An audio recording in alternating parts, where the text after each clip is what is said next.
Just days ago, the Columbus Dispatch released this disturbing video of white supremacist neo-Nazis marching through the streets of the Short North neighborhood in Columbus, Ohio. I thought I heard him.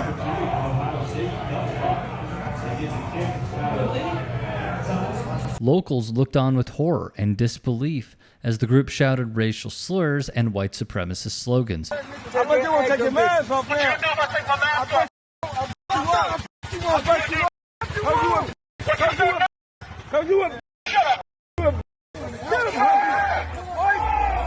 Displays of hate like this go far beyond someone's race, ethnicity, and identity. They come from the absurdly false belief that a non-white person's mere existence poses an existential threat to a white person's existence, thus justifying the hatred and whatever violence they decide to inflict on others. Because these people don't think they're doing anything morally abhorrent, it makes combating the lies and hate they're spreading that much more vital in stopping this ideology from spreading more than it already has. And there are literally Nazis shouting the N-word, shouting profanities about Jewish people, walking the streets right now, and a megaphone.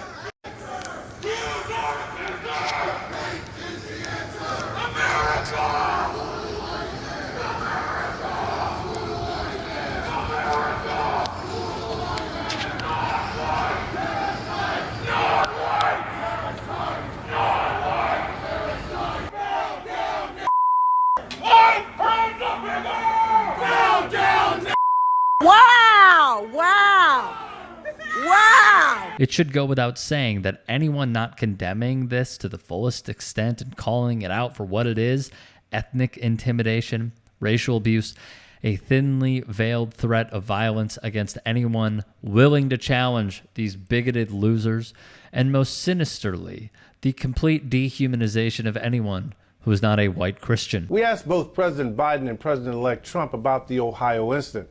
Biden responded denouncing the incident.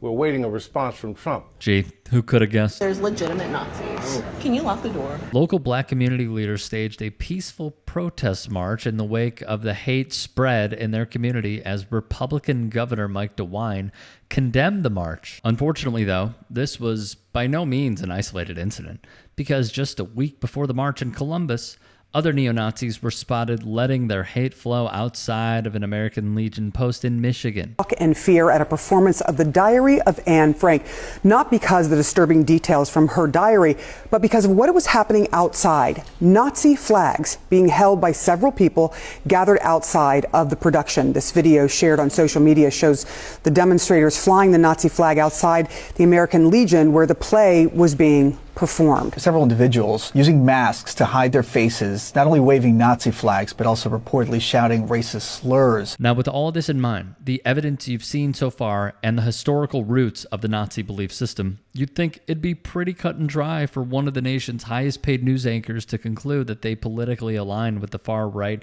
and the marginally less far right MAGA movement, but you'd be mistaken. A group of neo-Nazis paraded through that city wearing, waving swastikas, covering their faces. This is not the first time this sort of thing has happened in Ohio in particular, and of course it's continuing to spread. We don't know what side of the aisle this comes from. I mean, typically neo-Nazis are for the far right. Yeah. You had protests from the far left at your house. Correct. As a Jewish member. Yeah. Yeah, they slept outside my house for days. You know, my takeaway is this has got to stop, and the surge of anti-Semitism is global, but it's certainly here in the United States, and it does require leaders on both sides of the aisle to say, don't do that. Is your party doing that enough? I think some in my party are doing a ton, and some are silent. Yep, you heard that right. CNN's Dana Bash made the conscious decision to both sides literal neo-Nazis on national television.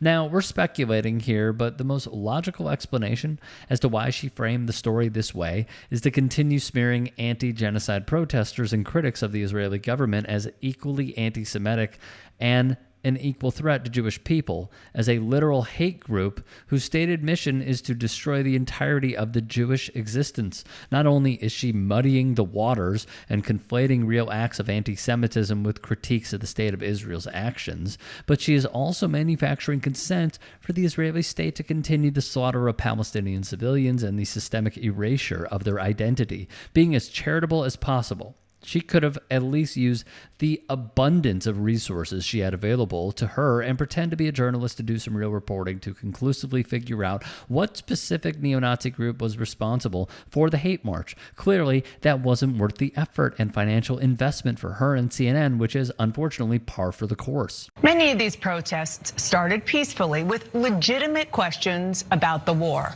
But in many cases, they lost the plot. The fear among Jews in this country is palpable right now. Protesting the way the Israeli government, the Israeli prime minister is prosecuting the retaliatory war against Hamas is one thing.